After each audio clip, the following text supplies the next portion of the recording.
अगर आवाज़ आ रही है आप लोगों को, तो मुझे चैट में बता दें please.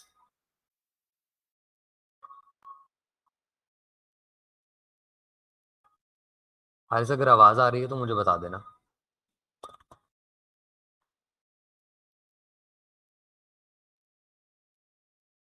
Okay.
Okay, let's do this. Um, screen share कर दिया मैंने। अगर स्क्रीन शो हो रही है तो मुझे बता दें चैट में। फिर हम स्टार्ट करते हैं।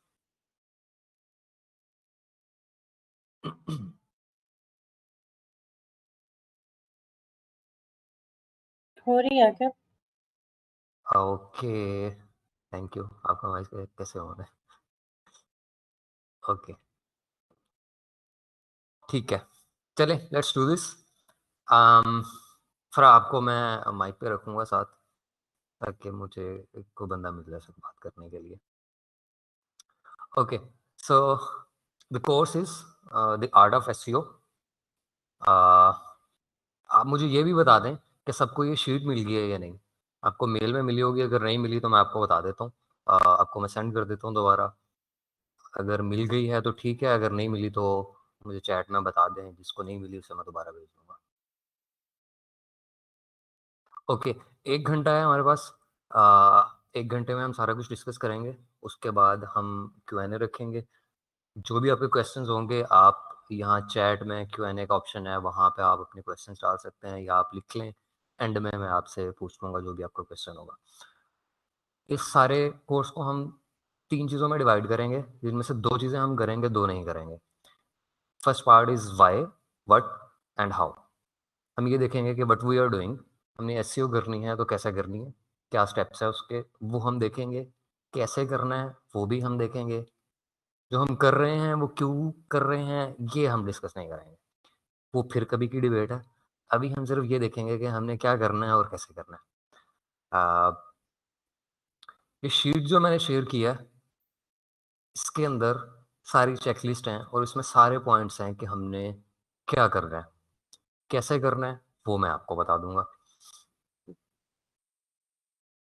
तरीक़ेकार ये होगा कि आपने जब भी किसी वेबसाइट की एसईओ स्टार्ट करनी है, आप ये शीट ओपन करेंगे, साथ में इस लेक्चर की रिकॉर्डिंग भी होगी, अगर आपने वो देखनी हो, वो भी आप साथ में देख लेंगे।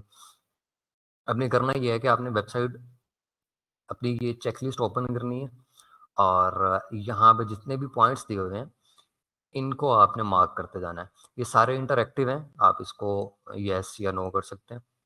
जो भी नीचे तरीक़ेकार होगा, उस हिसाब से आप इसको फ़िल कर सकते हैं डिजिटली। प्रिंट करना चाहें तो आप प्रिंट भी कर सकते हैं। इसके आगे इसकी डिटेल दी हुई है। अभी जो हमारे पास है, ये पहला वर्ज़न है। इसमें अभी सिर्फ़ 20 पेजेज़ हैं, अभी बहुत सारे और पेजेज़ हैं जो मैं बाद में ऐड करूँगा और इसी के अंदर वीडियोज़ भी एम्बेड हो जाएँगी। So that's how you will use this PDF. इसके डिफरेंट सेक्शंस हैं। अभी हम सिर्फ पहला सेक्शन देख रहे हैं which is basic SEO checklist. इसके अलावा एसईओ ऑडिट भी होगा, ऑन पेज एसईओ भी होगा, अथॉरिटी बैकलिंक्स भी होंगे, बैकलिंक्स का ऑडिट भी होगा, कंटेंट का ऑडिट होगा, पेनल्टी रिकवर करने का तरीका भी होगा और भी बहुत सारी चीज़ें होंगी जो हम बाद में डिस्कस करेंगे। टाइम हमारे पास कम है, हमने रमज़ान में सब कुछ ख़त्म करना है, तो इसको स्टार्ट करते हैं अभी से।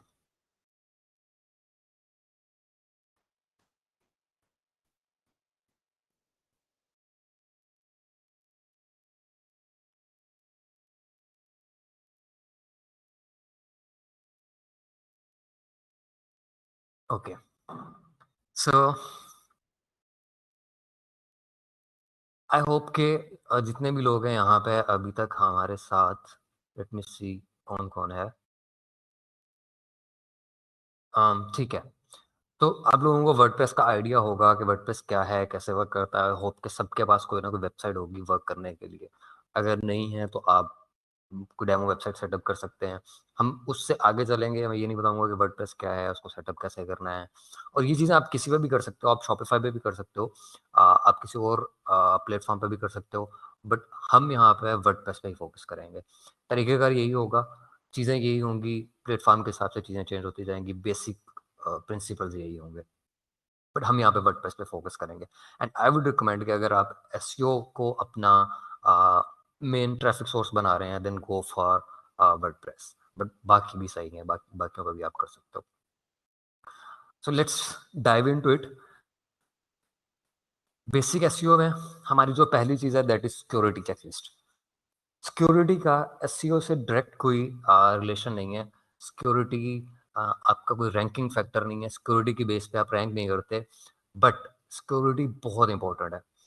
अगर आपकी वेबसाइट रैंक हो जाती है और आपकी वेबसाइट सिक्योर नहीं है, और वर्डप्रेस की वेबसाइट बहुत जल्दी हैक हो जाती है, तो बहुत बड़ा लॉस हो सकता है। सो इसलिए इसकी सिक्योरिटी जो है वो मोस्ट इम्पोर्टेंट चीज़ है। ये उससे भी पहले करनी है कि हम एसईओ स्टार्ट कर रहे हैं, उससे भी पहले we need to make sure कि हमारी वेबसाइट जो है वो सिक्योर हो।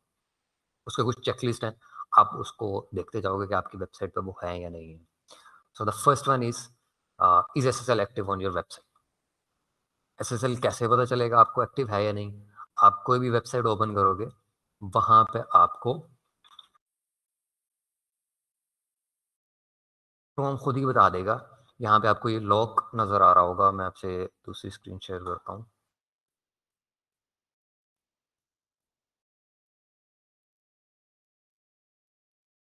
ये रहा। यहाँ पे ऑटोमेटिकली एचटीटीपीएस आ जाएगा और ये लॉक बना हुआ होगा। दैट मीन्स कि आपकी वेबसाइट पे एसएसएल चल रहा है। इसके अलावा आप एसएसएल चेकर्स भी ट्राई कर सकते हो, बहुत सारे टूल्स भी हैं, लेकिन उसकी ज़रूरत नहीं पड़ेगी। आपको यहीं से पता चल जाएगा कि एसएसएल लगा हुआ है या नहीं लगा हुआ। अगर यहाँ पे लॉक बना हुआ है तो you are good to go. Otherwise यहाँ आप यहाँ पे आएँगे और यहाँ से आप चेक भी कर सकते हो कि एसएसएल लगा हुआ है या नहीं लगा हुआ। सो ये तो हो गया कि एसएसएल लगाना है। कैसे लगाना है? उसके डिफरेंट तरीके हैं। पहला जो तरीका है, वो ये है कि आप एक एसएसएल सर्टिफ़िकेट परचेज़ कर सकते हो। एसएसएल क्यों लगाना है? उसकी डिटेल में नहीं जाते, सिक्योरिटी के लिए ही लगाना है, बट आप एसएसएल परचेज़ कर सकते हो। डिफरेंट कंपनीज़ हैं जो एसएसएल प्रोवाइड करती हैं, Namecheap is one of those, जो कि अच्छी कंपनी है। यहाँ से जाके आप एसएसएल परचेज़ कर सकते हो, जो भी आपकी रिक्वायरमेंट के मुताबिक है। मिनिमम जो है वो आपको पॉज़िटिव एसएसएल चाहिए, that is almost $6 a year. आप नेमचीप से ले सकते हो, आप गोडैडी से ले सकते हो। जितनी भी कंपनीज़ है जहाँ से डोमेन्स और होस्टिंग परचेज़ करते हैं, वहीं से आपको एसएसएल भी मिल जाएगा। तो ये तो एक सिंपल तरीका है कि आप यहाँ से परचेज़ कर सकते हो। बट 2 तरीके और भी हैं, जहाँ से आप पैसे बचा सकते हो। पहला तरीका ये है, अगर आप वर्डप्रेस यूज़ कर रहे हो, आप यहाँ पे एक प्लगइन इंस्टॉल कर सकते हो, that is called simple SSL.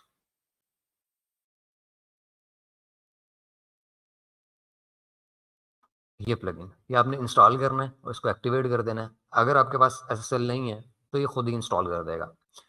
लेकिन ये most of the times work नहीं करता। कभी-कभी कर भी जाता है, फ्री है, कुछ आपको पैसे भी नहीं देने पड़ते, लेकिन रिलायबल नहीं है। दूसरा इसका ड्रॉबैक ये है कि ये सिर्फ़ आपकी इस वर्डप्रेस की वेबसाइट को सिक्योर करेगा, आपकी ईमेल सिक्योर नहीं करेगा, आपकी बाकी चीज़ें सिक्योर नहीं करेगा। तो जो मेरा गो टू तरीका है, वो है क्लाउडफ्लेयर का। आप Cloudflare basically content delivery network है, सीडीएन है, वेबसाइट की सिक्योरिटी के लिए और परफॉर्मेंस के लिए। सो यहाँ से आपको फ्री में 10 साल के लिए एसएसएल मिल जाएगा और आपको कुछ भी पे नहीं करना पड़ेगा। Let me just log into it.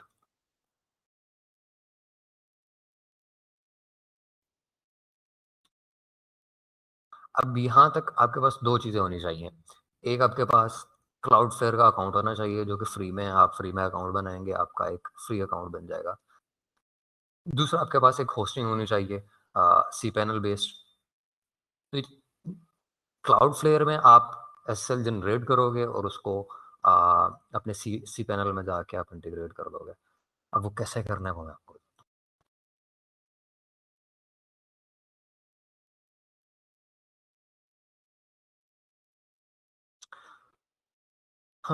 तो दिस इज़ क्लाउडफ्लेयर। यहाँ पे आपने अपनी वेबसाइट को रजिस्टर करना है। उसका ये बहुत सिंपल सा तरीका है, आपने वेबसाइट ऐड करनी है, उसके बाद अपनी डोमेन के नेम सर्विस चेंज कर देने हैं जो कि आपको देगा। तो ये भी बहुत ईज़ी तरीका है, कोई कॉम्प्लिकेशन नहीं है इसमें। अब जो एसएसएल आपने क्रिएट करना है, क्लाउडफ्लेयर के डैशबोर्ड में आके एसएसएल, यहाँ पे ये इसका सारा सेक्शन है। एसएसएल में आप आएँगे, यहाँ पे उसका ओवरव्यू है, आप ओरिजिन सर्वर में आएँगे, यहाँ पे आपको ये ऑप्शन दे रहा है क्रिएट सर्टिफ़िकेट का। यहाँ से आप फ्री में 10 साल के लिए, 15 साल के लिए, जब तक आप चाहें, अप टू 15 इयर्स आप एसएसएल जनरेट कर सकते हो और ये आपकी वेबसाइट को भी सिक्योर करेगा, ऑथेंटिक भी है और आपकी ईमेल्स को भी सिक्योर करेगा। तो सिंपली आपने ईयर सेलेक्ट करने हैं, कब तक वैलिड होगा, अपनी डोमेन का नाम ऐड करना है। यहाँ से आप इसको आरएस से ही रखेंगे और क्रिएट कर देंगे।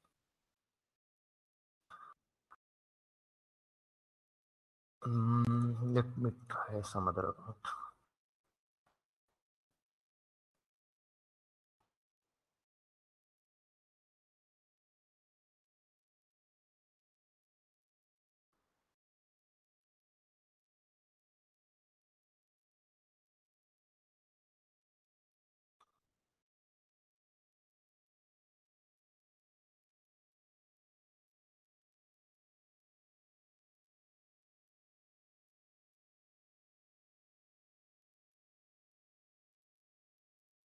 Okay, so SSL and origin and create. RSA अपनी डोमेन, वैलिडिटी एंड क्रिएट। ये सिंपल तरीका है आपको फ्री में एसएसएल क्रिएट करने का। ये यहाँ पे आपको इसने इसका ओरिजिन दे दिया, प्राइवेट की दे दी, या आपने कॉपी कर लेना, आपको सिर्फ ये 2 चीज़ें ही चाहिए होती हैं। अब आपने इसको अपनी वेबसाइट के साथ इंटीग्रेट करना है। सो सिंपली आप अपने सी पैनल में चले जाओगे। उम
ओके, तो यहाँ से आपने जनरेट कर लिया एसएसएल।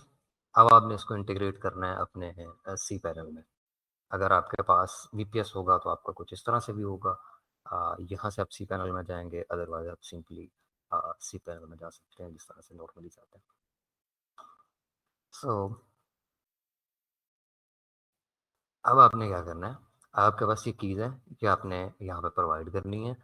यहाँ पे आप सर्च करेंगे एसएसएल और ये यहाँ पे आपको ऑप्शंस दे देगा कि आपके जो पुराने एसएसएल हैं वो भी आप देख सकते हो और यहाँ से आप जनरेट भी कर सकते हो। So the first option is कि आप इसको जनरेट कर सकते हैं या अपलोड कर सकते हैं। और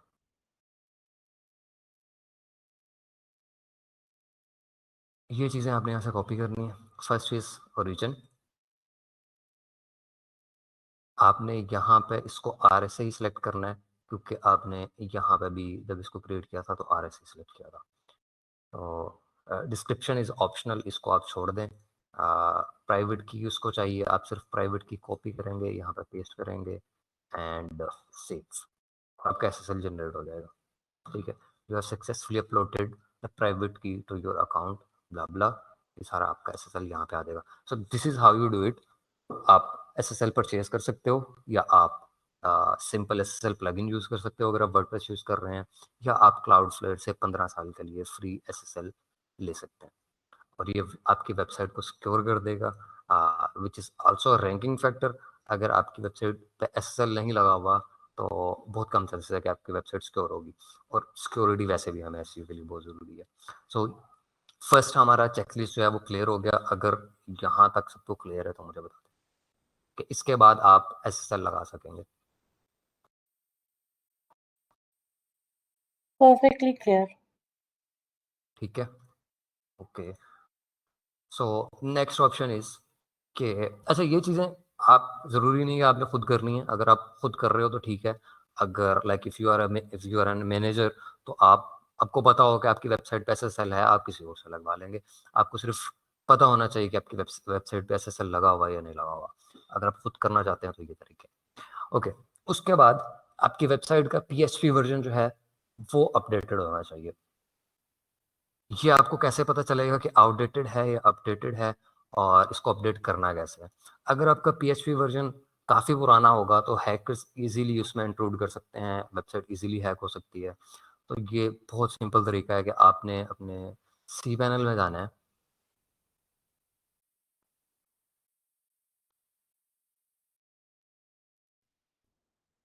यहाँ पे आप लिखेंगे वर्जन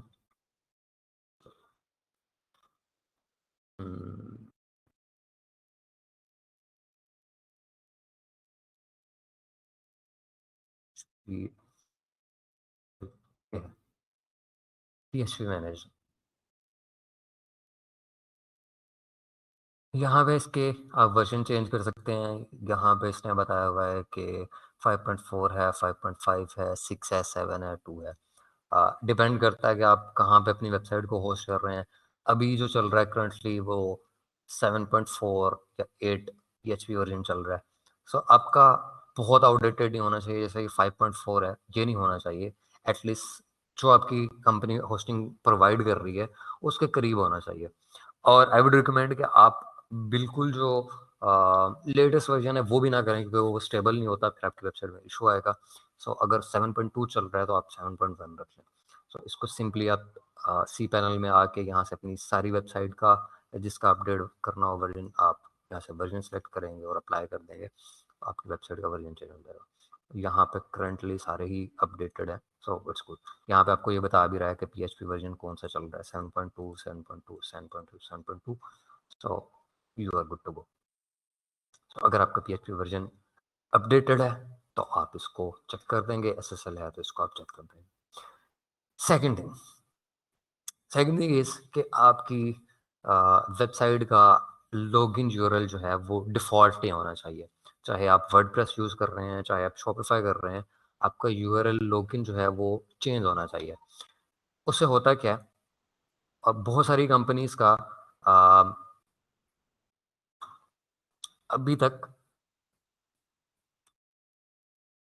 डिफ़ॉल्ट लॉगिन होता है। जैसे कि ये कंपनी है डिज़ाइन कट्स,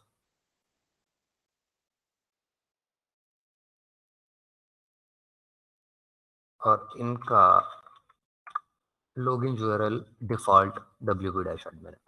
अब इससे होगा क्या कि जो लोग आईटी से रिलेटेड है उन्हें पता होगा कि डिफरेंट स्क्रिप्ट्स लगा के वो जितनी भी प्रोबेबिलिटीज़ हैं उनको ट्राई कर सकते हैं with in a few minutes. और वो पासवर्ड्स के और यूजर्स के कॉम्बिनेशन बना के कोई ना कोई उनको लॉगिन मिल ही जाएगा। सो ये आपने ज़रूर चेंज करना है। उसके लिए आपको प्लगइन यूज़ करना पड़ेगा। आप हाइड WPS यूज़ कर सकते हैं, डिफरेंट प्लगइन्स हैं, कोई भी यूज़ कर सकते हो। तो मकसद ये है कि आपका लॉगिन यूआरएल जो है वो चेंज होना चाहिए। वो आप कुछ भी रख सकते हो, वो आप WP एडमिन से अ, एडमिन भी कर सकते हो, लॉगिन भी कर सकते हो, जो भी आपको ईज़िली याद रह सके। तो ये प्लगइन आपने कर लिया। इसकी सेटिंग्स में जाएँगे। अभी इसका भी WP एडमिन ही है लॉगिन वाला। ये प्लगइन किया, इसकी सेटिंग मैंने पहले की हुई थी, तो उसने ऑटोमेटिकली लॉगिन यूआरएल चेंज करके जो मैंने पहले रखा था वही आ गया। akipshift.com/getin, यहाँ से आप चेंज करके /admin कर सकते हो, /login कर सकते हो, कुछ भी चेंज कर दें, बट डिफ़ॉल्ट नहीं होना चाहिए। तो हमारा 3 काम हमारे हो गए। थर्ड ऑप्शन इज़ के आपकी वेबसाइट पे सिक्योरिटी प्लेटफ़ॉर्म इंस्टॉल होना चाहिए। अब सिक्योरिटी प्लेटफ़ॉर्म डिफरेंट तरह के हैं, आप डिफरेंट यूज़ कर सकते हो। जो रिकमेंडेड है दैट इज़ वर्डफेंस। सिंपल प्लगइन है, आपने वर्डफेंस इंस्टॉल करना है, अपनी ईमेल देनी है, सेटिंग्स करनी है और यू आर गुड। ये क्या करेगा, ये आपका मालवेयर स्कैन करेगा। अगर कुछ सस्पिशियस एक्टिविटी होती है, कुछ सस्पिशियस लॉगिन होता है, तो ये आपको बता देगा। और बहुत सारे लोगों को ये ऑटोमेटिकली भी ब्लॉक करता है, डिपेंडिंग ऑन कि उनका बिहेवियर क्या है।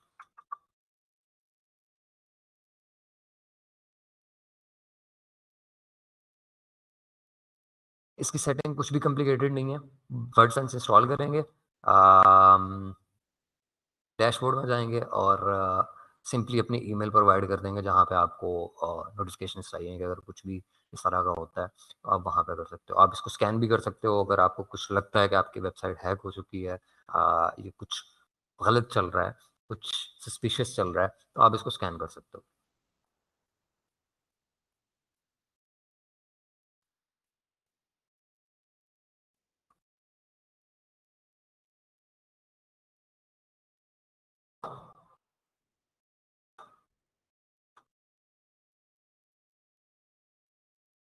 इस वेबसाइट पे मैंने ये प्लगइन ऑलरेडी लगाया हुआ है, तो यहाँ पे ये मुझे बता रहा है कि इसने 5 आईपीस ब्लॉक किए हैं, जो कि रशिया से हैं,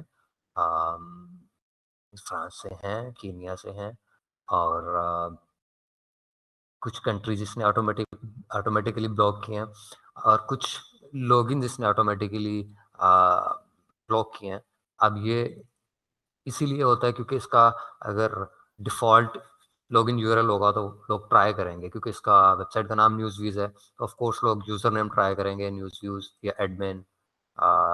ये डिफरेंट लोगों ने ट्राई किए हुए हैं।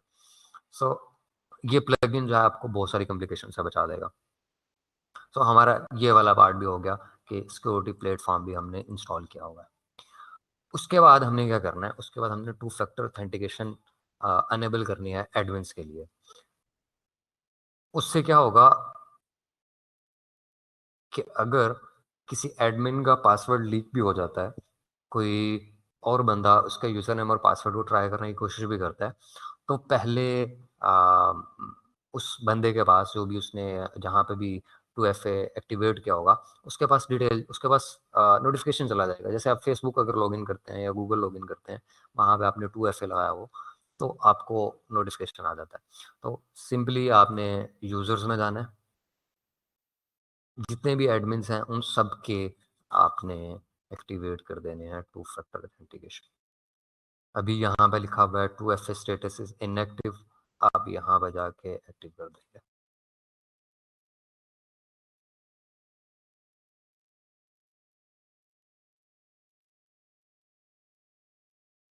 ठीक है?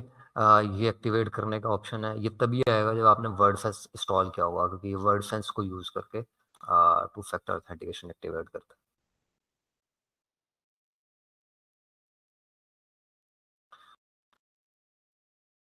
यहाँ पे आपके पास तो 2 ऑप्शन है, या तो आप ये की रख सकते हैं, इसको स्कैन करेंगे तो लॉगिन हो जाएगा, या ये मल्टीपल कीज़ हैं, या आप डाउनलोड कर लें। अगर इसने आपसे कन्फर्मेशन चाहिए होगी, तो आप उसको ये की प्रोवाइड करोगे तो वो आपको लॉगिन करने देगा। तीसरा ऑप्शन ये है कि आप यहाँ पे कुछ भी कोड जो है वो सेट कर सकते हो। सो डिफरेंट ऑप्शंस हैं, आप कुछ भी यूज़ कर लें, कोई एक सेलेक्ट कर लें ताकि आपकी वेबसाइट स्टोर हो। तो 2FA भी है। पासवर्ड,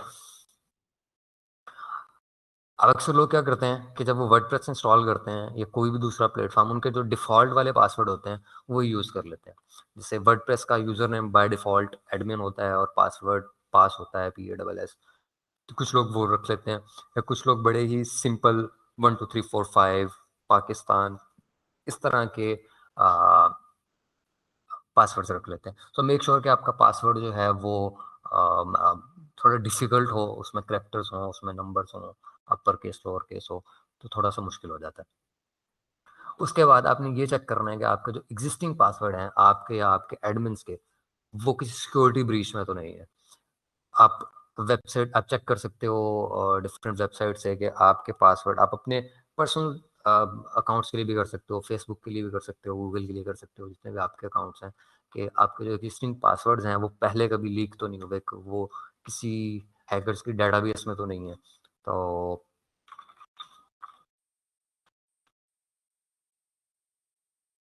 ईमेल को भी चेक कर सकते हो। आप अपना जो आप पासवर्ड रखना चाह रहे हो, वो भी चेक कर सकते हो। फॉर एग्ज़ाम्पल अगर मैं पाकिस्तान ट्राई करूँगा पासवर्ड, तो वो डेफ़िनेटली डिफरेंट उसमें होगा, ड डेटाबेसेस में होगा। तो जितने भी सिंपल वाले हैं वो ऑफ़ कोर्स होंगे। सो आप अपनी ईमेल भी चेक कर लेंगे। जैसे मैं अगर अपनी ईमेल चेक करता हूँ पर्सनल वाली, तो वो डेफ़िनेटली किसी न किसी डेटाबेस में ज़रूर होगी। ये बता रहे जी 7 डेटा ब्रीचेज़ में है ये ईमेल। तो ऑफ़ कोर्स अगर मैं अपनी वेबसाइट को सिक्योर करना चाह रहा हूँ, तो मैं ये वाली ईमेल यूज़ नहीं करूँगा, मैं कोई और ईमेल यूज़ करूँगा। तो आप भी पहले ईमेल चेक करोगे, इसी तरह से आप पासवर्ड भी चेक कर सकते हो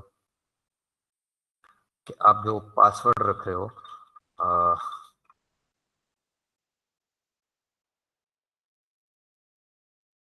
वो भी किसी ब्रीच में है या नहीं है। फॉर एग्ज़ाम्पल मैं यहाँ पे पाकिस्तान लिख रहा हूँ। ये जो है, ये पासवर्ड ऑलमोस्ट 2 लाख दफ़ा यूज़ हो चुका है ब्रीचेज़ में, ठीक है? अब अगर मैं कुछ और कॉम्प्लिकेटेड सा रखूँगा, तो ये पासवर्ड पहले यूज़ नहीं होगा। सो आप भी ऐसा पासवर्ड यूज़ करोगे कि जो पहले किसी भी डेटाबेस में नहीं है। तो इससे आपकी एसईओ पे कोई फ़र्क नहीं पड़ेगा, बट ये आपको बहुत सारी कॉम्प्लिकेशन से बचा देगा। आप मेहनत करोगे, इन टाइम और पैसा इन्वेस्ट करोगे, आपकी वेबसाइट रैंक हो जाती है। उसके बाद अगर वो हैक हो जाए या कोई भी मसला हो जाए, तो फिर बड़ी तकलीफ़ होती है। तो मैं सारी चीज़ें इसीलिए बता रहा हूँ ताकि ऐसा कुछ ना हो आपके साथ। ओके। उसके बाद मोस्ट इम्पोर्टेंट चीज़, नल्ड प्लगइन्स या फिर थीम्स, जिनको क्रैक भी कहते हैं, आपको डिफरेंट वेबसाइट से मिल जाएँगी। आपको आपके दोस्त भी दे देंगे, बहुत सारे लोगों से मिल जाएगी। आप wpllocker.com जो मोस्ट फेमस है, यहाँ से भी डाउनलोड कर सकते हो, और बहुत सारी वेबसाइट हैं, यहाँ से मिल जाती हैं। लेकिन कोशिश करें कि जो आपने खुद परचेज़ की हुई है वो चीज़ यूज़ करें। इवन आपका कोई दोस्त भी अगर देता है, आपको कोई प्लगइन, कोई थीम, आप उसको यूज़ ना करें अनलेस आपने खुद परचेज़ की है।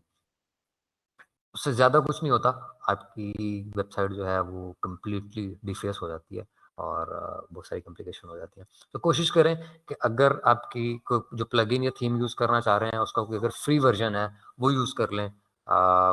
अगर फ्री वर्ज़न अवेलेबल नहीं है, तो आप परचेज़ कर लें। उसके बाद लास्ट रिसोर्ट यही है कि आप यूज़ कर सकते हैं, लेकिन उसमें बहुत सारे बैकडोर्स होते हैं, जिसके थ्रू आपकी वेबसाइट हैक हो सकती है। और बहुत सारी एग्ज़ाम्पल्स हैं अभी रिसेंटली, बहुत सारी वेबसाइट्स हो रही हैं स्पेशली वर्डप्रेस पे, जस्ट इस वजह से कि आप कोई नल्ड प्लगइन या नल्ड थीम यूज़ कर रहे होते हैं। तो ट्राई करें कि वेबसाइट पे कोई भी नल्ड वर्जन ना हो, जो भी हो आपने एक्चुअली परचेज किया हो उसके पैसे भर देना। इस तरह आप अपनी थीम्स भी चेक कर लें कि थीम्स आपकी नल्ड है या नहीं है। ओके, सिर्फ यही वजह नहीं होती वेबसाइट हैक होने की। आपने अगर जेन्युइनली भी कोई प्लगइन परचेज किया हुआ है या कोई फ्री वाला आप ओरिजिनल प्लगइन यूज़ कर रहे हो, उसके थ्रू भी वेबसाइट हैक हो सकती है। फॉर एग्जांपल बहुत कॉमन वर्डप्रेस प्लगइन है कॉन्टैक्ट फॉर्म 7 और रेवोल्यूशन स्लाइडर और वूकॉमर्स, ठीक है। इनमें भी इन कुछ वर्जन्स में इस तरह के बैकडोर्स थे कि आप किसी भी वर्डप्रेस वेबसाइट को आप हैक कर सकते थे। तो अभी भी जिन वेबसाइट्स पे वो वाले वर्जन्स चल रहे हैं जो पुराने हैं, जिसमें वो बैकडोर था, तो वो अभी भी हैक हो सकती है। लेकिन अगर आप अपने प्लगइन्स को अपडेट करते रहते हो, तो और इस तरह का कुछ इशू होता भी है, तो आपके चांसेस होते हैं कि आपकी वेबसाइट बच जाएगी क्योंकि आपने उसको अपडेट करते रहते हो। सो मेक श्योर कि आपके जितने भी प्लगइन्स हैं, जितनी भी थीम्स हैं, वो अपडेटेड है। वर्डप्रेस में आप ऑटो अपडेशन भी कर सकते हैं कि जब भी उसका कोई नया वर्जन आए तो वो ऑटोमेटिकली अपडेट हो जाए। अगर आप प्लगइन्स में आएँगे या आप थीम्स के साथ भी कर सकते हो। थीम का तरीकाकार थोड़ा डिफरेंट है। यहाँ से आप आपको ऑप्शन नज़र आ रहा होगा ऑटो अपडेट, अनेबल्ड या डिसेबल्ड। अ, यहाँ से आप उनको अनेबल या डिसेबल कर सकते हैं। सो मेक श्योर कि आपके जितने भी प्लगइन्स हैं उनकी ऑटो अपडेट एनेबल्ड हो, तो आप यहाँ से प्लगइन सेलेक्ट करेंगे, अप्लाई कर लेंगे। ऑफ कोर्स आप सब प्लगइन्स की नहीं कर सकते, क्योंकि कुछ प्लगइन्स का आपको चेक करना पड़ता है कि वो वर्जन कंपैटिबल है या नहीं है। फॉर एग्जांपल एलिमेंट और उसके हर वर्जन में कोई नई कॉम्प्लिकेशन होती है। सो उन प्लगइन्स को आप छोड़ भी सकते हो, बट ट्राई करें कि जितने मैक्सिमम प्लगइन हो सकें वो ऑटो अपडेशन पे हो, ताकि ऑटोमेटिकली वो अपडेट हो जाए। ओके, मोस्ट इम्पोर्टेंट चीज़ डायरेक्टरी ब्राउजिंग। वर्डप्रेस पे बहुत इशू है ये कि आपकी वर्डप्रेस की डायरेक्टरीज जैसे कि WP content slash uploads, WP content blah blah, WP admin, इस तरह की चीज़ें जो हैं वो आप इजीली एक्सेस कर सकते हैं। और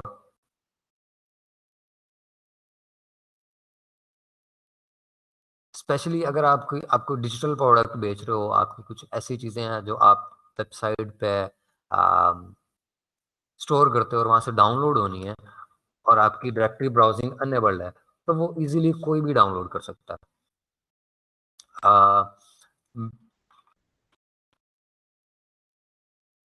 मैं आपको एग्जांपल देता हूँ, Billie Jean it's marketing. Very nice का है, बहुत अच्छा बंदा है और बहुत बड़ी वेबसाइट है उसकी। बट उसकी अगर हम वेबसाइट ओपन करें और उसकी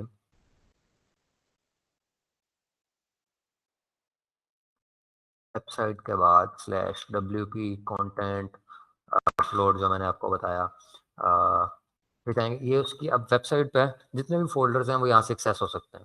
यानी कि अगर उसके कोई कोर्सेज़ हैं, वो अपने कोर्सेज़ यहाँ पे नहीं रखता, इसीलिए उसने इनेबल की हुई है। बट फिर भी मैं उसके यहाँ पे बैकअप डाउनलोड कर सकता हूँ उसकी वेबसाइट का, अम,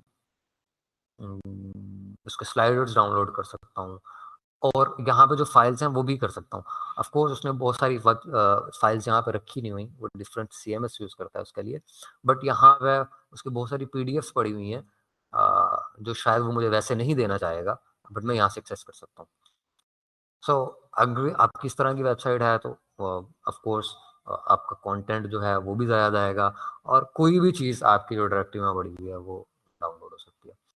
सो मेक श्योर कि आपकी डायरेक्टरी ब्राउजिंग डिसेबल्ड हो। अब अगर मैं यही चीज़ किसी और वेबसाइट पे करता हूँ, जैसे ये डिज़ाइन कट है, अगर मैं इसके आगे ये चीज़ लगाऊंगा wp dash content slash uploads, तो यहाँ पे नहीं है, यहाँ पे लिखा आएगा जी कि एक्सेस इज डिनाइड, क्योंकि यहाँ इन्होंने डायरेक्टरी ब्राउजिंग डिसेबल की हुई है कि अनलेस आपने लॉगिन नहीं किया हुआ एज एन एडमिन, तो तब तक आप जो है इसको एक्सेस नहीं कर सकते। सो मेक श्योर कि आपकी डायरेक्टरी ब्राउजिंग भी डिसेबल्ड हो। अब ये करनी कैसे है? इसके लिए आपको अपनी होस्टिंग से बात करनी पड़ेगी, जो होस्टिंग प्रोवाइडर है। यूजुअली ये ऑफ ही होती है, बट डबल चेक कि आपकी डायरेक्टरी ब्राउजिंग भी डिसेबल्ड है। अगर अनेबल्ड है तो आप अपनी होस्टिंग सपोर्ट से बात करके इसको डिसेबल करवा सकते हो। सो ये हो गया हमारा एक पॉइंट बेसिक एसईओ का, सिक्योरिटी। ये सारी चीज़ें होंगी तो हमारी वेबसाइट सिक्योर होगी। अब आपके पास जब भी वेबसाइट आए एसईओ के लिए, आपने चेक करना है कि ये सारी चीज़ें उस पर ओके हों।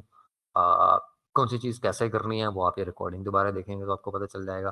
तो मेक श्योर कि ये सारे चीज़ें हुई हों। उसके बाद बैकअप। अगेन बैकअप जो है वो आपका रैंकिंग फैक्टर नहीं है। अगेन वही चीज़ है कि आपकी वेबसाइट अगर हैक हो जाती है या किसी भी वजह से उसमें कोई मसला आ जाता है, कुछ चेंजेस हो जाते हैं और आप फिर अगर दोबारा से स्टार्ट करोगे तो आपको फिर से सारी मेहनत करनी पड़ेगी और सब कुछ ज़ाया हो जाएगा। अगर आपके पास बैकअप होगा तो आप यू आर सिक्योर्ड। अगर आपकी वेबसाइट हैक भी हो जाती है तो आप अपना पुराना बैकअप जो है वो रिस्टोर कर सकते हो। आप आपने गलती से कोई कंटेंट ऐड कर दिया है, कुछ एडिट कर दिया है, कुछ डिलीट कर दिया है, तो आप बैकअप से दोबारा ले सकते हो। सो 2 तरीके होते हैं बैकअप के। एक तरीका तो ये है कि आप आपकी जो होस्टिंग है वो आपके पूरे सी पैनल का ऑटोमेटिकली बैकअप ले लेती है, depends on your hosting package. लेकिन जितनी भी अच्छी होस्टिंग्स हैं वो आपका ऑटोमेटिकली बैकअप ले लेती हैं। बट वो बैकअप होता है आपके पूरे सी पैनल का। अगर आपकी ये सी पैनल में 3 वेबसाइट्स हैं और आपको सिर्फ एक का बैकअप रिस्टोर करना है तो आप एक का नहीं कर सकते, आपको पूरा सी पैनल ही रिस्टोर करना पड़ेगा। सो मेक श्योर कि वो भी आपका अनेबल्ड हो, आपके होस्टिंग पैकेज में हो। दूसरा तरीका ये है कि आप प्लगइन यूज़ कर सकते हो बैकअप के लिए, जो कि कॉन्स्टेंटली आपका बैकअप लेता रहेगा वेबसाइट का। जो गो टू प्लगइन है मेरे लिए दैट इज़ अपड्राफ्ट। आप अपड्राफ्ट यूज़ करें, फ्री वर्जन है, फ्री भी आप यूज़ कर सकते हो। प्लगइन इंस्टॉल करें, इसका सेटअप करें और ये ऑटोमेटिकली आपका बैकअप लेता रहेगा। तो आप यहाँ पे सेट कर सकते हो कि आप वीकली बैकअप लें या मंथली लें, या 15 दिन बाद लें। डिपेंड करता है कि आपकी वेबसाइट कितनी बड़ी है और आपको कब कब आप उस पर ज़्यादा चेंजेस करते हो। अगर आपकी वेबसाइट डेली बेसिस पे अपडेट होती है तो ऑफ कोर्स आप डेली बैकअप लोगे। प्लगइन आपने इंस्टॉल कर दिया, सेटिंग्स में आएंगे, अपड्राफ्ट की सेटिंग में जाएंगे।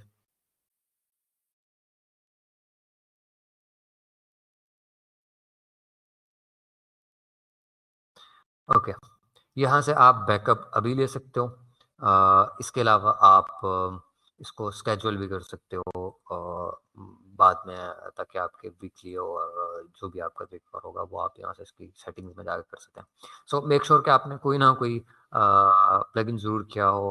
अपड्राफ्ट है, ऑल इन वन एसईओ है, sorry all in one migration है, बैकअप बडी है, बहुत सारे प्लगइन हैं। बट अपड्राफ्ट इज गुड, आप ये भी यूज़ कर सकते हो। सो आपका बैकअप प्लगइन सेटअप हो गया।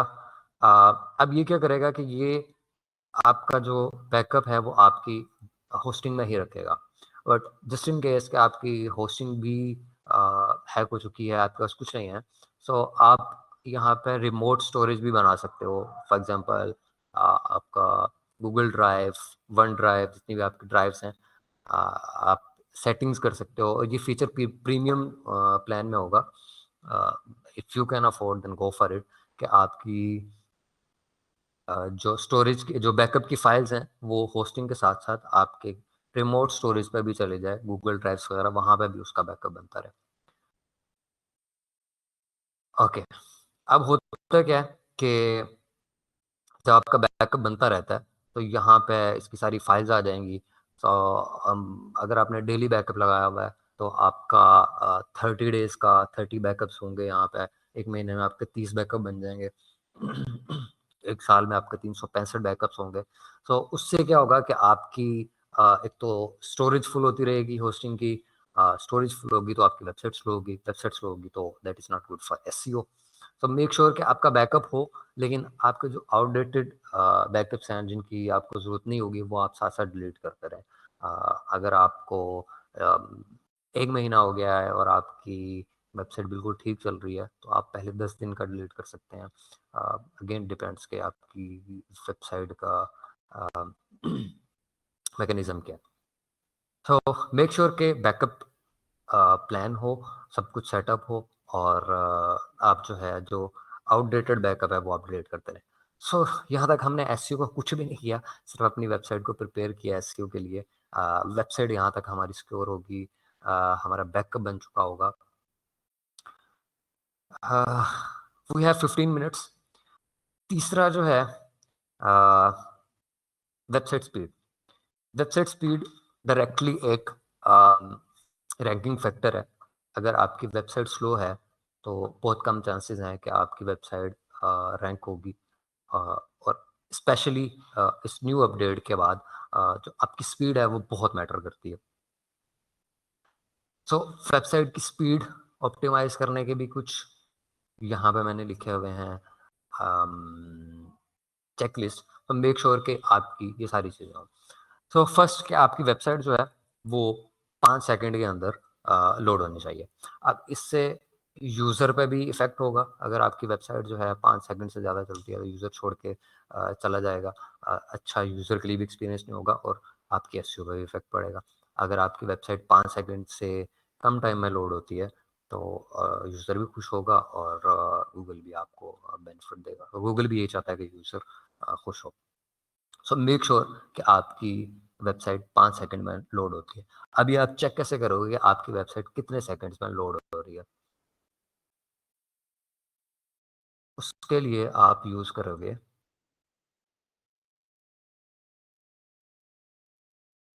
2 platforms. First one is GT matrix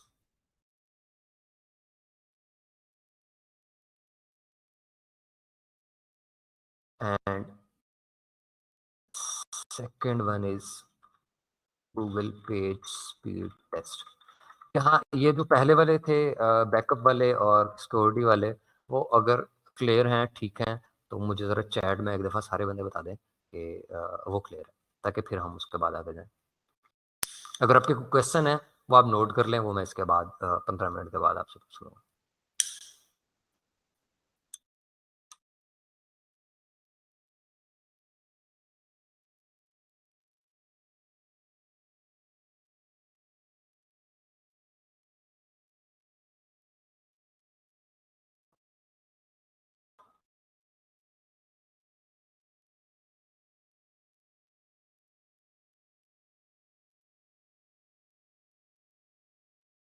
वो चैट में कोई क्लियर बता। है आकिब अभी तक?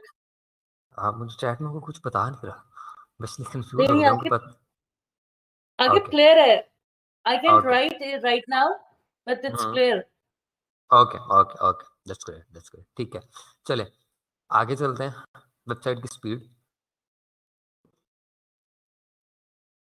सिंपली 2 टूल्स हैं, GT Metrix, Google page speed test, और भी बहुत सारे टूल्स हैं, बट इन्हीं से आपका काम हो जाएगा। आपको और कोई यूज़ करने की ज़रूरत नहीं है। तो आपने सिर्फ चेक करना है कि आपकी वेबसाइट कितने सेकंड्स में लोड होती है। आप जीटी मैट्रिक्स में हाँ, अपना यूआरएल ऐड करेंगे and same for Google speed test. Google page speed test आपको सेकंड्स नहीं बताएगा, बट आपको ये चीज़ें बता देगा कि कौन सी चीज़ें ऑप्टिमाइज़ होने वाली है। जीटी मैट्रिक्स आपको एक्चुअली एवरेज टाइम बता देगा कि एवरेज आपकी वेबसाइट कितने सेकंड लोड होती है। बाय द वे अभी 1 वीक में गूगल की एक नई अपडेट आने वाली है, जिसमें पेज स्पीड से रिलेटेड और बहुत सारी चीज़ें जो हैं वो इंक्लूड होंगी। ये मुझे बता रहा है कि ये जो मेरी वेबसाइट है जिसको अभी तक मैंने ऑप्टिमाइज़ नहीं किया, वो 8.3 सेकंड्स में फुली लोड होती है। तो आपने ये नोट करना है कि आपका अ, ये वाला टाइम जो है ये कितना है, ये आपका 5 सेकंड से कम होना चाहिए। अगर आप खुद चेक करते हो, मे बी आपकी इंटरनेट स्पीड ठीक ना हो, आप किसी ऐसे एरिया में हो जो सर्वर से बहुत दूर है, तो मेक श्योर कि आप यहाँ पे जीटी मैट्रिक्स यूज़ कर रहे हैं। आप यहाँ से कंट्रीज़ भी सिलेक्ट कर सकते हैं। अगर आपकी वेबसाइट सिर्फ कनाडा में है तो आप यहाँ कनाडा में चेक करेंगे, अगर आपकी वेबसाइट यूके में है तो आप यहाँ पे यूके का कंट्री सेलेक्ट करेंगे। सो आप डिफरेंट कंट्रीज चेंज करके देख सकते हैं कि आपकी वेबसाइट एवरेज कितने सेकंड्स में लोड होती है। सो मेक श्योर कि आपकी वेबसाइट 5 सेकंड में लोड हो। अगर 5 सेकंड में लोड नहीं हो रही, फिर हम आगे देखेंगे कि हम उसको किस तरह से ऑप्टिमाइज़ कर सकते हैं। ये स्कोर भी आपको जनरल आइडिया दे देता है कि 12 is out of 100 which is very bad. और 41 out of 100 which is also not acceptable. अब इस तरह अगर हम ऑप्टिमाइज वेबसाइट देखें तो उसका स्कोर भी डिफरेंट होगा और उसका सेकंड भी डिफरेंट होगा। तो जितने ये स्कोर्स हैं ये कोरिलेटेड हैं टाइम के साथ कि कितने टाइम में लोड हो रही है। यहाँ पे मैंने एक और वेबसाइट ऐड की है।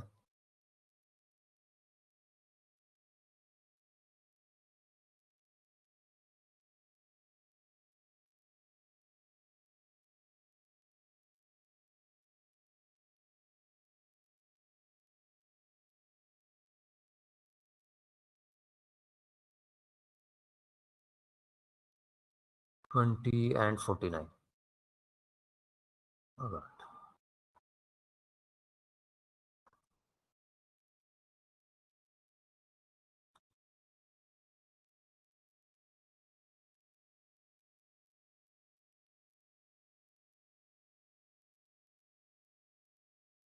ये ये 4.9 सेकंड में हो रही है जो कि 5 से कम है, बट आप इसको और भी ऑप्टिमाइज कर सकते हैं।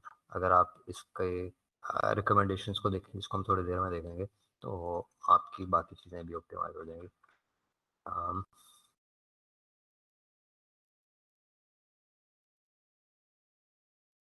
तो ये स्कोर जो है गूगल पेज स्पीड का स्कोर जितना अच्छा होगा, इसका लोडिंग टाइम उतना कम होगा। पहले वाला 12 था तो वो 8 सेकंड में लोड हो रही थी, ये 20 था, ये 4.9 सेकंड्स में लोड हो रही थी। और थर्ड वन को देख लेते हैं, then we move on.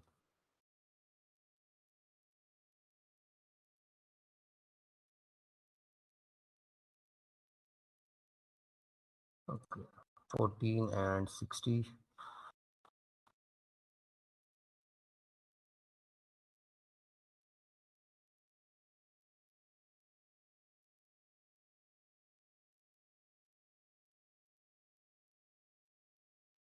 Eight point one second. अच्छा, अब let's go back to checklist. अगर आपकी वेबसाइट जो है 5 सेकंड में लोड होती है या 5 सेकंड से कम है, so you will check yes, और फिर आपको बाकी चीज़ें करने की जरूरत नहीं है। अगर आपकी वेबसाइट 5 सेकंड में लोड नहीं होती तो फिर आप ये बाकी सारी चीज़ें करेंगे। फर्स्ट जो है, जो आपकी होस्टिंग है वो बहुत इफ़ेक्ट कर रही होती है आपके वेबसाइट की स्पीड को। अब बाकी चीज़ें तो ऑप्टिमाइज़ कर सकते हैं, लेकिन अगर आपकी होस्टिंग अच्छी नहीं है तो बहुत ज़्यादा फ़र्क नहीं पड़ेगा। अगर हम गूगल पेज स्पीड टूल में जाएँ, तो यहाँ पे आपको पहली चीज़ जो बता रहा है, reduce initial server response time which is 8 second. हमने देखा था कि इसका टोटल टाइम 8 सेकंड है, ठीक है? 8.1 है, जिसमें से 8 सेकंड उसको लगते हैं सर्वर से कांटेक्ट करने में, ठीक है? बाकी चीज़ें ऑप्टिमाइज़ की जा सकती हैं। तो क्योंकि उसकी सर्वर के रिसोर्सेज़ इतने अच्छे नहीं हैं, तो इसलिए उसको टाइम लग रहा है। सो अगर आप वीपीएस यूज़ कर रहे हैं, आपका डेडिकेटेड सर्वर है, तो ये टाइम आपका कम होगा, वेबसाइट उतने जल्दी लोड होगी। अगर आपका शेयर्ड है और आपके सर्वर के रिसोर्सेज़ कम हैं, लोड ज़्यादा है, तो इसको आप ऑप्टिमाइज़ नहीं कर सकते। ये टोटली डिपेंड करता है कि आपकी होस्टिंग कैसी है। सो मेक श्योर कि आपकी होस्टिंग अच्छी हो, उसके रिसोर्सेज अच्छे होंगे, तो आप बाकी चीज़ें ऑप्टिमाइज़ कर सकते हैं। अगर आपकी होस्टिंग ठीक है, उसके रिसोर्सेज ठीक हैं, आपका इनिशियल सर्वर रिस्पॉन्स टाइम कम है, तो फिर आप बाकी चीज़ों की तरफ चले जाएँगे, फिर आप इसको टिक कर देंगे एज़ येस। उसके बाद आपने एक्टिव करना है लेज़ी लोडिंग। ये भी हर प्लेटफ़ॉर्म पे है, शॉपिफ़ाई पे भी है, वर्डप्रेस पे भी है। लेज़ी लोडिंग 2 तरह से अचीव किया जा सकता है। एक तो आपकी थीम की सेटिंग्स में हो सकता है, जो भी आप थीम यूज़ कर रहे हैं, या आप उसके लिए प्लगइन भी यूज़ कर सकते हैं। डिफरेंट प्लगइन्स हैं। अगर तो आपकी थीम में ऑप्शन है ऑलरेडी लेज़ी लोडिंग का, तो फिर आप उसको एक्टिव नहीं करेंगे। अगर थीम में नहीं है, तो आप again lazy load plugin use कर सकते हो।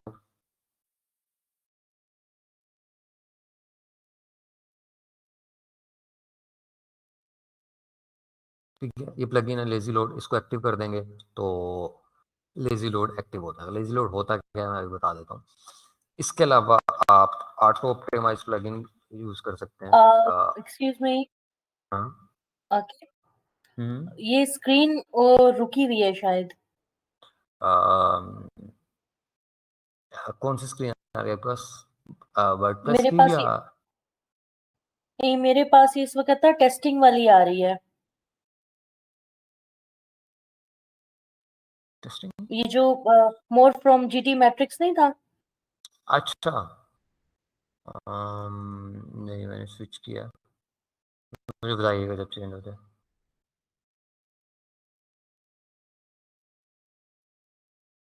मेरे पास भी चीज़ें काफ़ी स्लो हो गई हैं।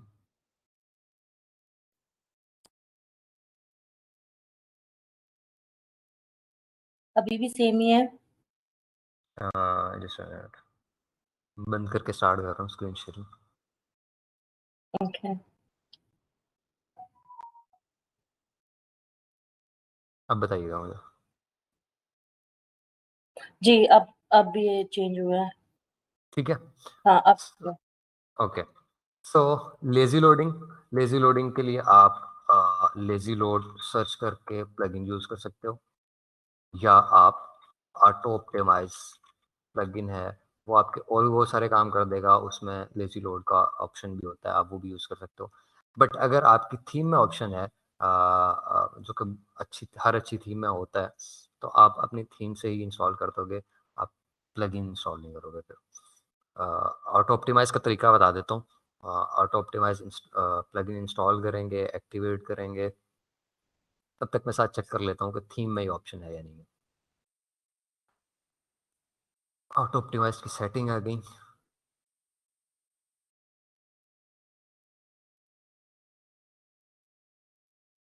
और आप इमेजेस में जाएंगे,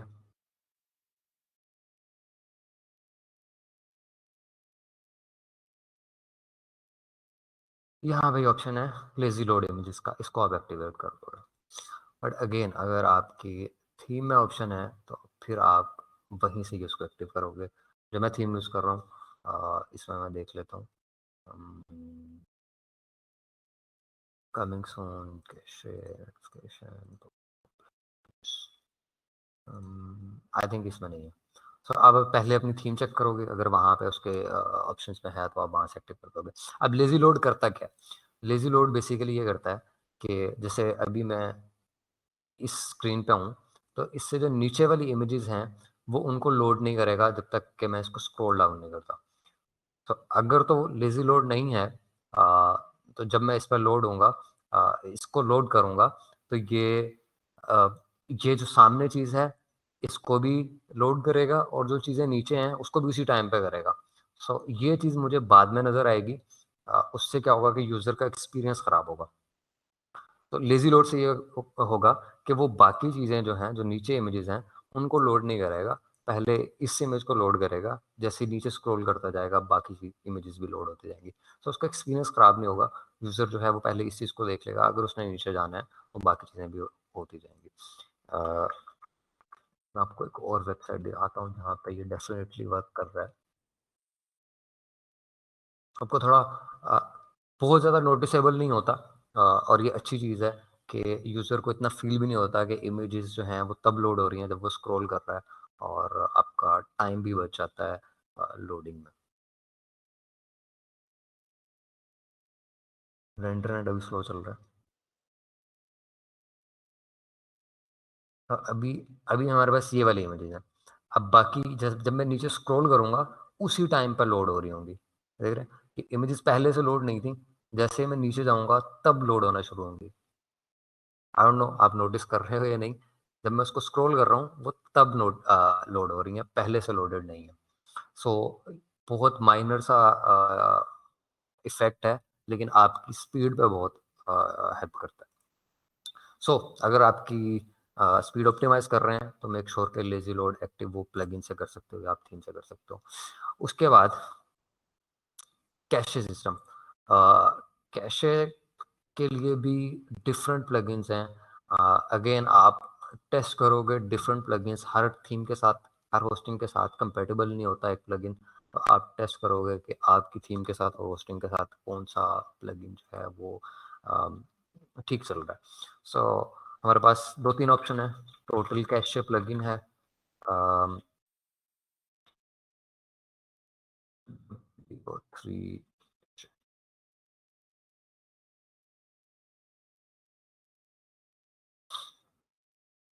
ठीक है, W3 टोटल कैशे ये है फास्टेस्ट कैशे है।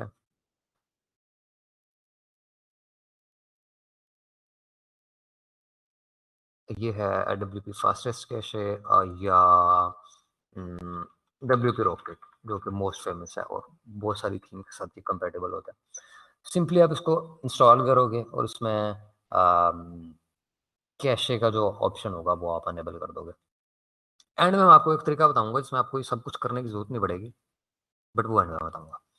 सो कैशे सिस्टम हो गया, आपका सीएसएस और एचटीएमएल और आपकी जो जेक्वेरीज हैं वो आपकी मिनिफाइड होनी चाहिए। अगेन अगर आप वर्डप्रेस पे बना रहे हो तो आपका जो कैशे वाला प्लगइन होगा उसी से ये सारी चीज़ें हो जाएंगी, आपको एक्स्ट्रा कुछ करने की ज़रूरत नहीं है।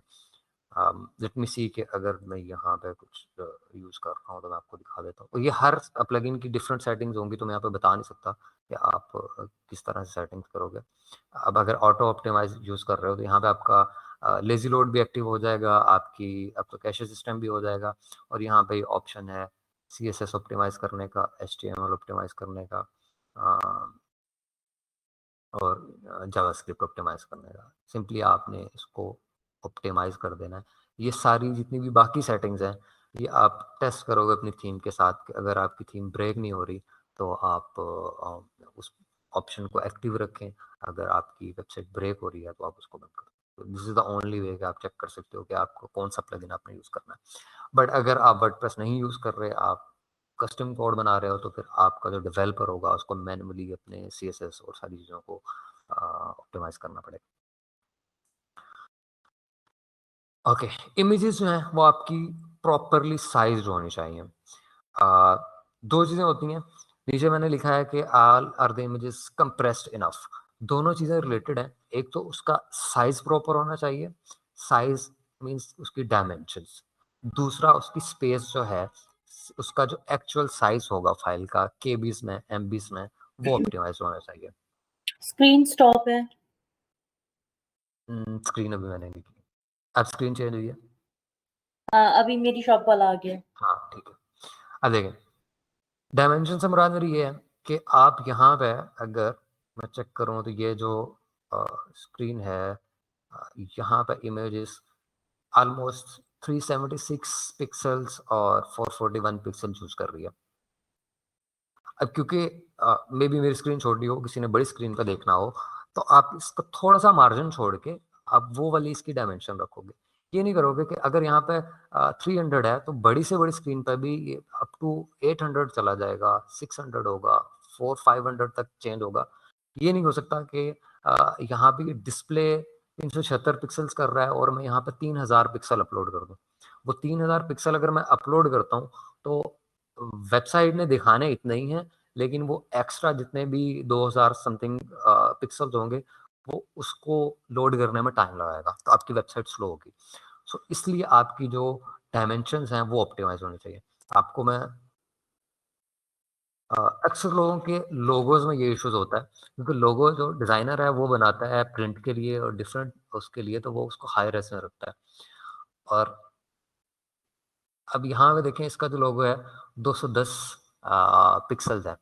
पहले ये जो था ये 2800 पिक्सेल्स थे। तो उसको ज़रूरत नहीं है क्योंकि उसने शो सिर्फ 200 करवाने हैं, तो बाकी जितने 1800 पिक्सेल्स थे वो फ़िज़ूल में लोड हो रहे थे। तो आप चेक कर सकते हो आपकी अ, जो अगर आप थीम का डेमो यूज़ कर रहे हो तो आप देख सकते हो कि पहले वहाँ पे कौन-सा पिक्सल लगा हुआ था। जनरली 200 की विड्थ में और 50, 70, 80 की हाइट में लोगोज़ होते हैं। तो आपको आइडिया हो जाना चाहिए कि कितने पिक्सल आपने आप उसका मार्जिन ऐड कर दें, लेकिन ये ना हो कि आप 200 पिक्सल डिस्प्ले करने हैं और आपने 2000 पिक्सल अपलोड किए हुए हैं। तो मेक श्योर कि वो प्रॉपर्ली साइज़्ड है इन टर्म्स ऑफ डायमेंशंस। दूसरी चीज़ जो है अब ये आपको मैनुअली ही साइज करने होंगे फोटोशॉप में, कैनवा में, या जो भी टूल आप यूज़ करते हैं उसके अंदर। इसका कोई तरीका और नहीं है कि आपने किस तरह से ऑप्टिमाइज़ करना है। ये हो सकता है कि आप इसको जब अपलोड करते हैं तो वहाँ पे उसको आप क्रॉप कर सकते हो, और ये चीज़ की जा सकती है। बट बेहतर तरीका यही है कि आप इमेज अपलोड करने से पहले उसको, उसका जो डायमेंशंस हैं वो वही रखें जिसकी आपको ज़रूरत है। ओके, सेकंड चीज़ जो है वो उसकी फाइल साइज़ है, इन टर्म्स ऑफ केबीज़ या एमबीज़। अब अगर हम किसी भी बड़ी वेबसाइट को चेक करें, जैसे दराज़ है, और मैं इसको भी चेक कर लेता हूँ। यहाँ पे ये 400 बाई 480 है, और इसको मैं डाउनलोड करके चेक कर लेता हूँ कि केबीज़ में इसका साइज़ क्या है। आपको शायद शो ना हो, बट मैं देख लेता हूँ। 13 केबी है जस्ट, और आई थिंक ये इमेज थी। हाँ, ये इमेज थी, और ये 13 केबी है, और हमें ये अ, बुरी नहीं लग रही, ये नहीं लग रहा कि ये पिक्सेलेटेड है या इमेज खराब है।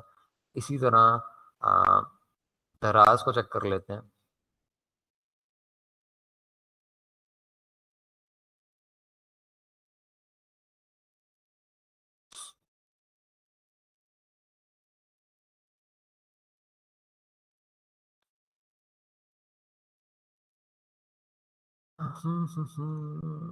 ये वेबपी में है, और ये ये भी ऑलमोस्ट 12 केबी की है। सो 12 केबी और ये इमेज 13 केबी, आपका इसमें काम हो रहा है। आपको ज़रूरत नहीं है कि आप 1 एमबी की फ़ाइल यहाँ पे अपलोड कर दें। अगर आप 1 एमबी की फ़ाइल अपलोड करते हैं तो अगेन वो पूरे 1 एमबी आपका टाइम लगेगा उसको डाउनलोड करने में। अब अगर इसकी मैं चेक करूँ images, um, let me check, मैं इसको सेव करता हूँ।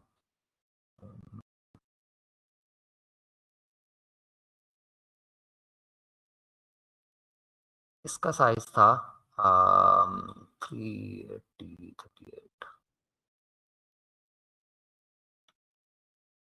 बहुत सारी वेबसाइट्स हैं, इसी वेबसाइट पे भी हैं कुछ इमेजेस जो कि 1 एमबी की हैं। अब 1 एमबी की ज़रूरत नहीं है, सॉरी, 1 एमबी की आपको ज़रूरत नहीं है, आप उसको ऑप्टिमाइज़ कर सकते हो। आपकी वेबसाइट जो पे इमेज ख़राब भी नहीं दिखेगी, और उसका साइज़ भी कम हो जाएगा। अब वो कैसे करना है? उसके भी बहुत सारे डिफरेंट तरीके हैं, हर बंदा डिफरेंट तरह से करता है। अ, ये टूल है टाइनी जेपीजी, और अगर आपके पास पीएनजी है तो आप टाइनी png.com यूज़ करके यहाँ पे आप पीएनजीज़ अपलोड कर देंगे, यहाँ पे आप जेपीजी अपलोड कर देंगे, वो आपको ऑप्टिमाइज़ कर देगा। मैं अभी करके दिखा देता हूँ। ये इमेज है, इसको मैंने डाउनलोड किया,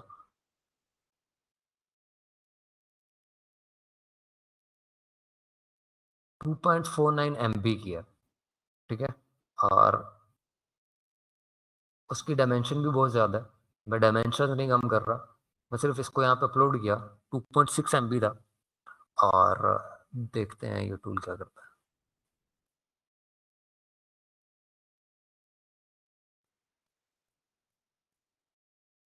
ठीक है, उसने 993 के भी कर दिया इसको।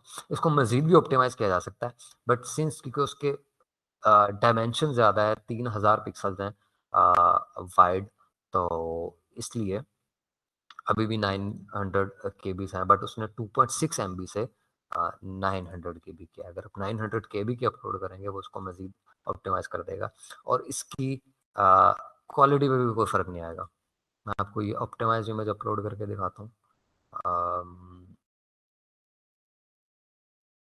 ये वो इमेज है जो हमने ऑप्टिमाइज़ की है, और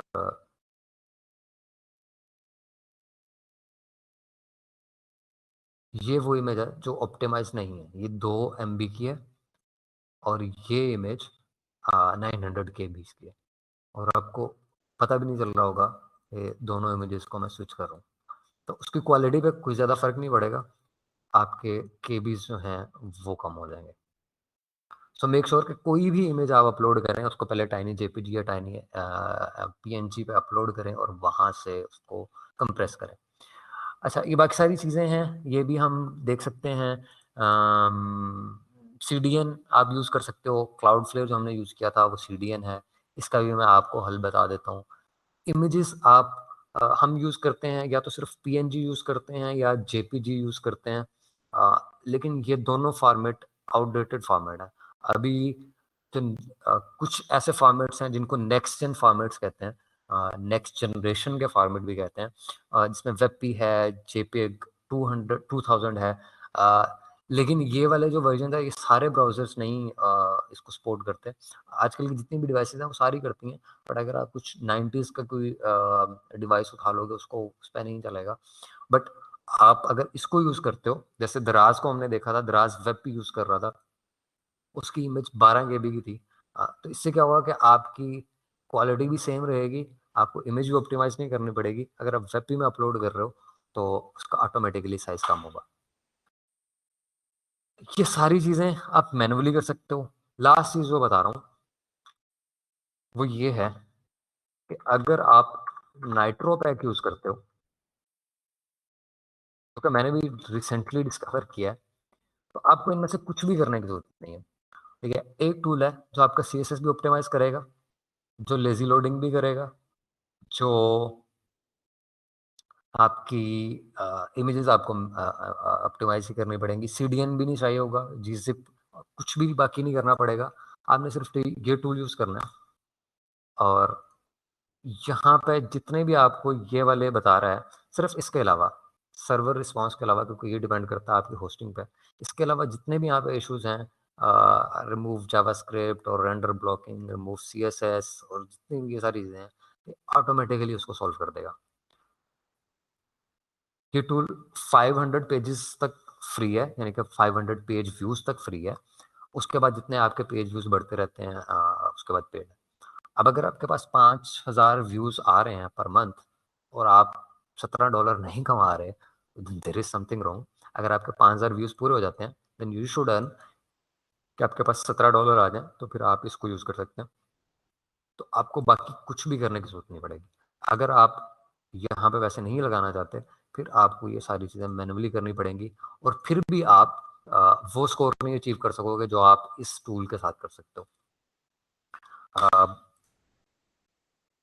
लेट मी सी अगर ये चल रहा है तो।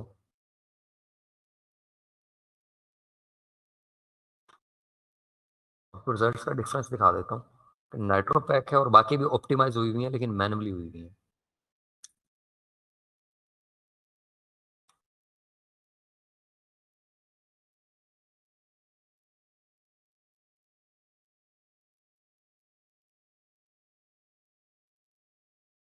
अम, इसमें भी नाइट्रो पैक है, बट ये भी बहुत अच्छा रिजल्ट नहीं है जो नाइट्रो पैक देता है।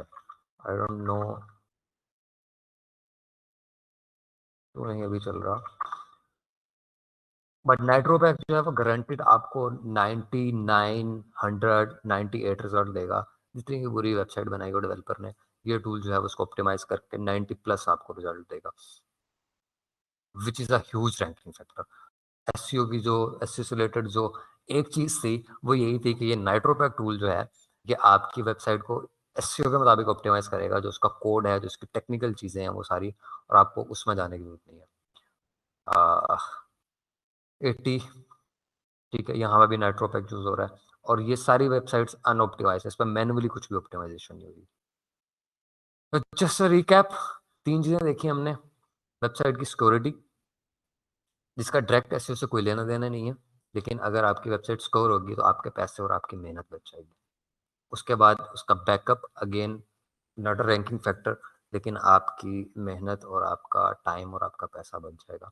वेबसाइट की जो स्पीड है, ये एक रैंकिंग फैक्टर है। अगर आपकी वेबसाइट जल्दी लोड होती है आपके कंपैरेटर से, तो आपको अच्छी रैंकिंग्स मिलेंगी एज़ कम्पेयर टू वो कंपैरेटर्स जिनकी बाकी चीज़ें मे बी ऑप्टिमाइज़ हों, लेकिन स्पीड ऑप्टिमाइज़ नहीं है। अब आपने करना क्या है कि आप ये जो भी आप वेबसाइट ऑप्टिमाइज़ करना चाह रहे हैं, वेबसाइट लेंगे, उस पे ये चीज़ें चेक करेंगे और इसको चेकलिस्ट करते जाएँगे।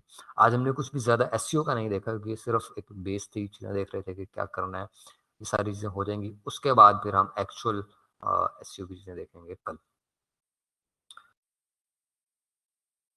अभी हमारे पास तकरीबन 15 मिनट हैं। अगर किसी का कोई सवाल है, तो वो चैट में बता दें, फिर मैं उसे लाइव ले लेता हूँ। पर आपका कोई सवाल है तो आप मुझे बता दें पहले। नॉट फॉर नाउ, अभी तक चीजें काफी क्लियर हैं। हुँ। और ये जो नाइट्रो पैक वाली चीज बताई है, ये तो बहुत ज्यादा इंटरेस्टिंग लग रही है मुझे। हाँ, ये मुझे भी रिसेंटली पता चला है और आई थिंक ये नया टूल ही है कोई दिस इज़ अमेजिंग। आपको कुछ भी करना हम्म। नहीं पड़ता, जस्ट ये प्लगइन इसका इंस्टॉल करें, इसको इंटीग्रेट करें। इसका भी तरीका कोई भी मुश्किल नहीं है, आपने इसका कोई भी प्लान है, साइन अप करना है, प्लगइन इंस्टॉल करना है एंड दैट्स इट और आप कुछ भी नहीं, नहीं वो करना उसके पता है बाद। क्या, और दूसरा पता है क्या, आखिर चीजें जितनी तेजी से डाइवर्सिफाइड हो रही हैं, टूल्स जितने तेजी तेजी से नए आ रहे हैं, आई थिंक यस, मैनुअल चीजें करने से बेहतर है कि हम सिस्टम पे बिलीव करें और अपने सिस्टम डेफिनिटली, को स्ट्रॉन्ग करें। Definitely, definitely. तो this is really an amazing discovery. और आई होप कि ये जो है, ये काम भी हमारे लिए इसी तरह से करे जैसे आप बता रहे हैं। बिल्कुल, बिल्कुल, इंशाल्लाह ऐसे ही करेगा और ये बहुत सारे जो भी एसईओ के गुरुज़ हैं, उनका ट्रस्टेड टूल है आजकल। क्योंकि अभी जो है हम्म। स्पीड जो है दैट इज़ नंबर 1 फैक्टर और कोई भी बंदा मैन्युअली वो चीज़ नहीं अचीव कर सकता जो ये टूल कर रहा है, ठीक है? मतलब गूगल पे आपको उसके टूल में 90 प्लस रिज़ल्ट लेना इज़ नियर टू इम्पॉसिबल। आप इम्पॉसिबल है, हाँ बिल्कुल, मैन्युअली ये कर ही नहीं राइट। सकते और नहीं ये कर टूल सकते। अगर आप कितनी भी बुरी वेबसाइट है, वहाँ पे भी आपको ये 90 प्लस रिज़ल्ट दे देगा। So this is an amazing thing. या ट्रू ट्रू ट्रू। वेल, बिल्कुल ठीक है। अभी तक चीजें काफी एक्सप्लेनेटरी हैं और अच्छे से समझ आ रही हैं। आई होप कि बाकी लोगों को भी समझ आ रही हूँ।